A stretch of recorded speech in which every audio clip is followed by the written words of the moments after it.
2007 that John Calipari didn't have a player taken in the first round. Pretty good run from Calipari right there. That is a pretty good run. So that includes the guys he recruited at Kentucky and his current team at Arkansas. So That's basically, right. He had two teams to pick from, right? Like if anybody from Arkansas got drafted or anybody from Kentucky got drafted, would we have called Boogie Flynn had he stayed in the draft, John Calipari guy? Yeah, absolutely. Okay. Because he recruited him in Kentucky and he followed him to Arkansas. Yeah, so, absolutely. Even though he's now at Florida. Yeah, and as Tommy points out on Twitter, and we appreciate your comments on Twitter at Next Round Live and also in our chat room throughout the day, Alabama, because of their schedule, played 9 of the top 10 picks at some point during the season. Now, helped out by 2 Rutgers, right. 3 Duke, and then the rest being in the SEC or BYU. So, but, Alabama had to face 9 of the 10 picks there, first 10 picks in the NBA draft. We'll watch tonight, 7 o'clock on ESPN, and we'll find out if any of the local guys end up making it. But that's the NBA draft, full of emotions and tears and stories last night in one awkward television moment. I mean, I love the pan up you get sometimes in dramatic moments from the shoes up. Uh-huh. But you got to tell the anchor the right person in the studio because I don't know who it was, but it's like Cooper Flagg getting ready and they pan up from the shoes and he gets up about mid-waist and you see the jacket open up and then she realizes, oh, that's not Cooper Flagg. And then they go to the next start on the shoe, pan up. Here's Cooper Flagg, and they pan up. Nope, that's not Cooper Flagg either. You can see that all over social media. I'd play it for you right now if we had the rights to it. But that was a bad producing anchor conversation going on in the earpieces last night. To college football we go after we tell you about a couple of our great sponsors. One of them, our friends at Urology Centers of Alabama. They got 16 locations, guys, so you can stay on top of all your health needs when it comes to your urological tract. And in that.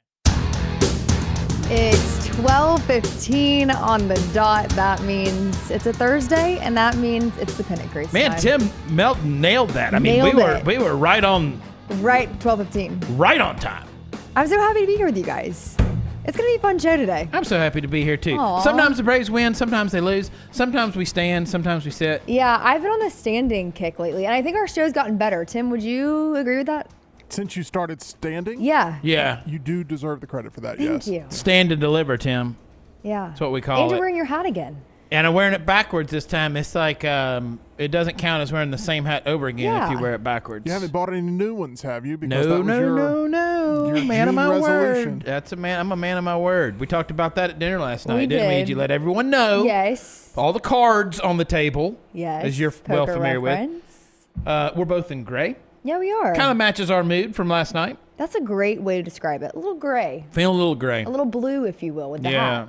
Am I blue? Yes, I'm blue. Yeah. As George Strait sang. So let's talk about it. Why are we blue? Why are we a little gray? Well, the winning streak against the Mets broke last night. It did, and it was bound to, and I kind of had a feeling, EG, that it would when friend of the show, Pennant Grace, Phillies correspondent Travis Millsaps was like, if the Braves keep rolling on, you guys going to really be making up ground, and they're going to take, I was like, all right, well, Braves will lose tonight. I also, but even before that text, I just had a feeling that it would happen, and it did. And a lot of that had to do with who was on the mound for Atlanta, and unproven. We'll talk about that. Didier. Thank you very much. Yeah. Emily Grace, Didier Fuentes. Didier Fuentes. Yeah. So he is a young guy. You mentioned, let's just talk about that right now. Yeah. So he is unproven, and he was put in, I don't want to say an impossible position, but obviously hostile environment in New York. And we don't really know what he's got. He's a young guy, 5 years younger than Spencer Schwellenbach. And so he didn't necessarily rise to the occasion, you could say. Welcome to the show, kid. You're replacing Chris Sale. No pressure. When you put it like that. So he got in a little trouble in his first start, but showed some signs of promise. Last night was just a bad start. Yeah. And he did not do well at all. He only went 3.1 innings pitched, 8 hits, and 6 earned runs en route to a 3-7 loss. Bravos had some opportunities. They did. There, but weren't able to fully capitalize there. I'm glad it wasn't like some kind of shutout. It was pretty typical to Game 2, only reversed, which was a 7-4 win for Atlanta. Yeah, that's a great point. 2 Juan Soto home runs in that one. And then Ronnie, how do you say that? I'll let you take this one. Mauricio? I guess Mauricio. He was 3 for 4 and also had a home run. Mm-hmm. So they had that going. Look, New York's great. They're a really good team. They are. They are a really good team. And I don't have any, there's no blues about losing a game to New York. The worst you can do is a split. Yeah. But boy, wouldn't it be great? I think to get that win, to get the series win, take 3 of 4 in Flushing. Yes, and then you set up for the Phillies too. Yeah. So there's a lot, on the table tonight for the Braves because selfishly, you guys know, I want the sweep every series. It's not realistic. I don't want you to apologize for it. I know, but I kind of feel like I need to. A little bit. Desperate times, desperate measures. Yeah. It's not like the Braves can play pretty well and be a postseason team. They're going to have to go on a heater. Yeah. So you're going to have to see some things like that. Exactly. And I think tonight, 6-10, last game in New York, then you head back down to Atlanta for the Phillies series. Get some momentum back. Yeah. I wouldn't say it's completely lost after last night. Would you agree with that? I do agree with that. It doesn't feel like that. No. It doesn't feel like one of those backbreakers. No, it doesn't. Right? And so, and they're still playing well. They're 6 and 4 of their last 10. That puts them at 37 and 42, 9.5 games back, 6.5 back in the wild card. Oh, by the way, in the NL East now, behind them is Miami. Miami's overtaken Washington for 4th place. I thought that was interesting. So Grant Holmes takes the mound for Atlanta. Tonight, he's 4-6 with a 3.71. Taking on Griffin Canning, a good pitcher, 7-3 with a 3.91 ERA. And so 6:15 first pitch. And then it's welcoming the Phillies. So, that's a quick turnaround there. Night game, fly home, and rest up the hits just keep on coming. Morning. I mean, taking on the 2 big heavy hitters for sure in the East, the Mets and then the Phillies. We talked about these series a long time ago, literally about a month and a half ago, when we would play the game of you going through and seeing, the wins and losses, which I do want to do that for the month of July. We can do that. Week. Yeah. And I'm curious your thoughts on now that we're in the midst of it and we're kind of almost have the Mets in the rearview mirror and we're looking ahead to the Phillies. Do you feel like these series lived up to your expectations, or what is your confidence level compared to about a month ago of what we're looking at game 3 game 4 with the Mets and then this series with the Phillies? It'll be a really easy question if it weren't for Miami. That clouds everything. That was just such a losing 2 or 3 in Miami. Yeah. It puts a damper on it. The Braves are still playing, as of late, pretty good baseball. To my earlier point, I just don't think pretty good baseball is going to get it done. No. And panic button, July, all those things, But also in July, you do get your left fielder back, somebody that you paid a lot of money for, and that has been a huge hole for Atlanta offensively. And so let's see how that goes. Yeah. And let's see what, if any, moves are made. You and I talked about this. Anthopoulos was adamant. They ain't going to be selling going on. And we're getting closer and closer here in the next couple of weeks. So what about buying? Yeah. Are we buying? Smuff in the chat, kind of feels like a win is desperately needed tonight. And you wouldn't think that. You've already won 2 and lost 1, but I agree. I think you have to take the series. You have to take the series because it sets the tone for the Phillies. It does, yeah. It's a tone-setting game. I still think the Phillies are the best team in the NL East. You've been very vocal about that. Thought it all year. Yeah. I think that just the makeup of that team, a team that knows how to win. You got a lot of veteran guys on that team. They're going to look different next year. By the way, you got guys, some big names there that are coming up on rounding out the last bit of their deals, and so I expect Philadelphia is still going to be a contender, still going to be a very good team, don't get me wrong, but they'll look different, I think, next year. And so I think they're going to be all out this year. Because the time is now, essentially. The time is now. The time is also now to be fashionable. And to wear Roebuck. You can get gray there. You can for get sure. gray. They have lovely tones of gray. Yeah. There's different tones of All gray. the tones that you want can be found. How do you spell gray? Gray, I spell it with an A. Gray. I don't like gray. Where'd like that come gray. from? And why both ways? And is there certain circumstances where you do the E instead of the A? I feel like Grey is more of a name. Grey Poupon, I think, is with an E. Let me see. That's a fancy Grey mustard. Goose. What is Grey Goose? I think an E. It is an E. Okay. So maybe fancier. Maybe equates fancy to things. E. But you're pretty fancy, and you're not Emily Grace. No, you're not. Grace with I'm an Grace. A. That's true. Yeah. So That's I a don't good know. point. But we'll go great. Yes. All your colors are found at Roebuck.com. For those that crave activity, Roebuck.com, and on your first order, use code PG20. It'll save you 20% off the entire order. So fill that cart with everything your heart desires and use code PG20 to save 20%. Gray is probably British or something from Smuff. That sounds right. Just like color when they spell it COLOUR. That's right. And nothing against the British, but that's why we had to break off and do our own thing. Take that situation to our own hands, if you will.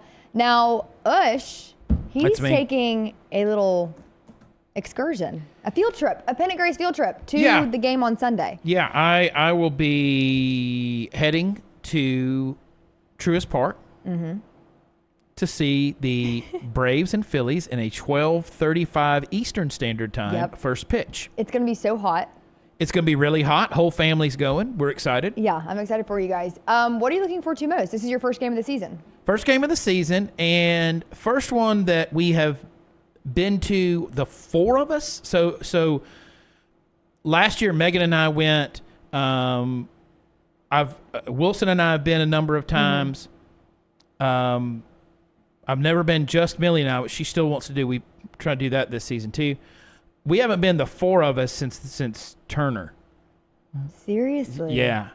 That's been, coming up on. Everyone's been, but like not the four of us together. 8 years? How long has, let me ask the chat. How long? Last year of Turner Field, I think, was 2016. 2016, so 2017 was the first year at And Wilson SunTrust. and I were there for the last opening day, Turner Field, played the Nationals. And in warm-ups there, Wilson yelled down to Nationals catcher Wilson Ramos, who just announced his retirement. Hey, Wilson, my name's Wilson, dude. Oh, my, did he turn around? Oh, yeah. Oh, sweet. Yeah. I love I love those little moments that you get. Are you guys going to go to batting practice? We'll see. Yeah. There's, people involved, that they're female and, getting out in the morning, and we're going to get there as early as we can. We've got everything down pat. I'm going to be keeping all of you guys being the Pennant Grace family, up to date on our X/Twitter feed. That's at the Pennant Grace. So make sure you're following that. You can see what's going on there. The view, all the accoutrements, all the things. What? They can have some pretty good seats. Wait, what did you say? Accoutrements. I don't. Tim, that's a word. Accoutrements. Second time was better than the first time. Thank you, Tim. I thought you were going to talk about Acuña. I did too. Yeah. Acuña. Accoutrements. Accoutrements. I think we have access to some areas Good. where we're sitting. Okay, that'll be fun. So I'll update that. Obviously, I'll update you. I'll update you on the food. Talking about the name, by the way. Here that SunTrust was a better name. I agree.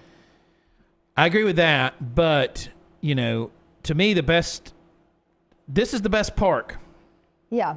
But it's not the best name, because the best name was Turner Field. Turner Field was so good. That's a great name. It was really good. And then Fulton County Stadium would be my second. Ooh, really? Yeah. Oh yeah. I like the old school, naming it after Fulton the county. County? I support the county, by the way. Yeah, you county commish. And then I would go after that. I'd go Truist, which is not bad. It's not bad at all. It's not like a clunky name that's a known brand. No. I'm good with it, but SunTrust, to me, I mean, I remember when that change happened. It's Obviously sunny. We all do. It was, and I liked it. I liked the look of it on, when you're on 75 passing the stadium. I liked how SunTrust looked. Agreed. I don't really like the Truist logo. And that's a little nitpicky. I also like the colors more. Kind of weird they didn't bring us in on that. I know. To be honest with you. You know, looking back, that would have been a really good decision for them to do, although we didn't even know each other. That's true. So can you imagine if that had been where we met at like a focus group for... that would be something. That would have been incredible. I still think that we would have locked in pretty quick. We would have been an immediate duo. Okay, so let's talk about this Phillies series. We've said already tonight is a must-win against the Mets because, in my opinion, if you can start stacking, and there was a chat somewhere in there that basically said the same thing, you have to keep having hot stretches. 8-2, keep them coming. But if you get on one of those skids again, you're running out of time. And you do have the Angels and you have the Orioles, but you can't waste any more time. You either got to get hot or you're not going to be in postseason discussion. Right. And we've talked about it. It feels like almost every episode of, the time is running out. The time is running out. When is a turning point? Are we at the turning point? To me, this weekend is huge. So a few things to watch out for. The bullpen hit a rough patch and took a lot of heat. And as is usually the case in sports, now that they have improved, not a lot of recognition for it. Bullpen's been pretty good. Obviously, what you've been getting from your starting pitching has been good, but we have to take into account no Chris Sale, who would have been pitching in this series. So what do the Braves have going for him? So joining Ronald Acuña Jr., who's been on an absolute tear. Had Ronald Acuña Jr. been on, healthy and playing opening day, there's your MVP leading candidate, is Matt Olson. He had a great game, too. He was 2 for 4 with a double, a walk, and 3 RBIs. Listen to Matt here. So for the season, he's getting close now to career average on batting average as far as this season. 257, 15 home runs, 52 RBIs. His last 15, 345 with 2 homers and 15 RBIs. Double again, like I mentioned in that game, too. You remember what a double machine he is. Yeah. Great power hitter. Putting him in that 2 spot has felt right, don't you think? I would agree. Go Ronnie and go and Matt? Yes, I think that, we talked about Matt, especially at the beginning of the season. He couldn't really hit that stride. Yeah. And I do think he is feeding off of Acuña in a lot of ways, especially at the plate. But I think the whole team is in a way. Yeah. And with Acuña kind of leveling out these past 2 games, it seems like the offense has responded similarly. Leveled with him. Yeah. Won't it be interesting when Profar comes back to see where he fits in that lineup? Yes. I would be surprised if it's not within the first 5 slots. Yeah. I think that's reasonable, too. He's doing well in Gwinnett. We've seen a lot of discussion about him. And we're less than a week out from that. Realistically, we're less than a week out. Yeah, and I hope he's motivated, knows, I screwed up. Yeah. And I have no equity with this fan base, and I have to earn it with them. The other thing the Braves have going for them, and they're taking on a team that really is also matches them in this category. We talked about this Tuesday that we're going to look at the Braves defense. So looking at fielding percentage, Braves are at .989. That is tied for 3rd in all of Major League Baseball. Who's ahead of them? You always ask questions I don't know the answer to. I know. I put you on the spot. I'm sorry. I don't remember. I only wrote down the Braves stats. So I give that good Braves stats, and EG's like, great, where are the Twins? How does that compare, by the way, to the Brewers 87 Expos? I know. Can you give me get that? better at that because that's like my worst fear as like a sideline reporter. Is being put on the spot? Yeah, and I do it to Ush. I'm going to start doing it to you all the time. Please don't. Please don't. So that's per ESPN. From Baseball Savant, OAA. We're learning all kinds of new stats on this show. That is outs above average. Now, this is really fantastic. So this is getting to some. So tied for 3rd in fielding percentage. But let's look at some of the individuals that are really making this happen. Number 2, this is outs above average. 2nd place in all of Major League Baseball, Nick Allen. I get that he's not bringing a lot at the plate. But defensively. Come on. Yeah. Matt Olson, 15th. He is 15th in outs above average. Matt Olson is not Freddie Freeman. No. But defensively, Matt Olson. So offensively, Matt Olson is a good player. a good to very good player. Defensively, Matt Olson is an elite first baseman. Mm-hmm. He really is. And then, of course, devil is due, Michael Harris II, who already said, I don't want to see your hat and your Bronco commercials. But he's right behind him. He's 16th. And so Nick Allen, Matt Olson, Michael Harris II leading that defense. Mm-hmm. If I had not told you and put you on the spot and say name 3 Braves that are leading, I think you'd have picked those 3. Yes. And I think Michael Harris is such an interesting conversation because we have these stats. You have him as an elite center fielder, and he's performing and excelling, robbing home runs. It's becoming common. It is. But it's like, what do you do with him at the plate? I know. Because, and do you justify, because we talked about this on Tuesday, if you missed that show, you kind of threw out there, I think it is a discussion, do you send him back down? Yeah. Do you let him work on his approach? But center field, he's performing so well. It's tough. So well. So another team stat, team defensive run saved. So team defensive runs saved. This is from the Fielding Bible, number 1 team in Major League Baseball, Atlanta Braves. I believe that. So that doesn't shock me at all. Atlanta has a very good defense overall. Mm-hmm. And you would have to call it an elite defense. Yes, right? and Atlanta is elite defensively. If you tried to argue that, I think you'd be crazy. I agree. And these stats also prove that the feelings that I feel like Braves country has had towards the defense of, hey, we're really good here. This is just backing up all of those thoughts. When you struggle and when you are underwhelming and not doing what you're supposed to be doing, it tends to be everything is wrong, everything is broken. Mm-hmm. But that's not reality. It's not reality, and I almost think that it's more frustrating because, we talked about the last stat that we learned on Tuesday, where if we could just get these, some of these players to average, and what was it, WRC plus? Very good. But the W was lowercase. You would see such drastic changes. So it's very, you're having to fine tune. You're not having to scrap the entire thing. There's a lot of fine tuning elements that when you see it on paper, it's like, to me, more frustrating. Well, that was what stood out to me most from Tuesday's show was your point of if you could get these to 100, like the guys that are way down there, just getting them close to average. Yeah. So still below, but getting them about close to that average 80s, point 90s? Would make such a big difference. Right. And like I said, it's small things that need to shift. And there was another, Smuff says, if you don't get this team into the postseason, it will be a what if forever. Yeah, because we probably have the 3 best postseason potential starters we've had, and I don't know how long. I agree with that. I feel Chris Sale, Spencer Schwellenbach, Spencer Strider. Mm-hmm. I feel, by the way, I don't know if I gave that or not from game 2, but Spencer Strider I did not. 5 innings pitched, 2 hits, 3 earned runs, and 8 strikeouts. I'm with Smuff. I feel better about those 3. Yeah. I can compete. My team can compete with anyone with those 3. In terms of starting pitching in a playoff scenario. Absolutely. And I also love Spencer Strider's charisma. Yeah. It's coming back. Yeah. And I love it. And that was something, I was curious about those little elements of his former self, if you will, and the energy we're seeing from him. I love it. Yeah. Same with Ronald Acuña. Yeah. Guys coming back from big injuries. Yeah. Yeah. And there's something to be said about that too, because that takes a lot of self-discipline. That also takes a lot of, feeling like your team is rallying around you to be able to have that. Yes. Speaking of Ronald Acuña, home run derby. That is my brother will be there, Jake.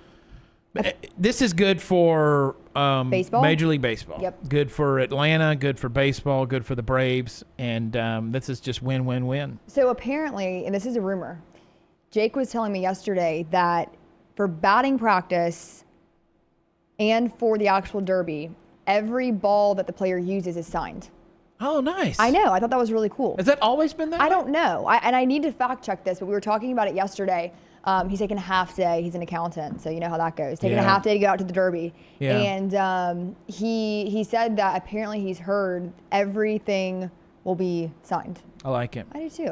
There's, I'll be there Sunday. Any chance? You'll see me there? Yeah. I don't know. I think maybe. I'll pray about it. I don't know. I haven't decided. If somehow I'm not made aware and we're both there, we see one another at Truist Park, would that make your day? It'd be pretty magical.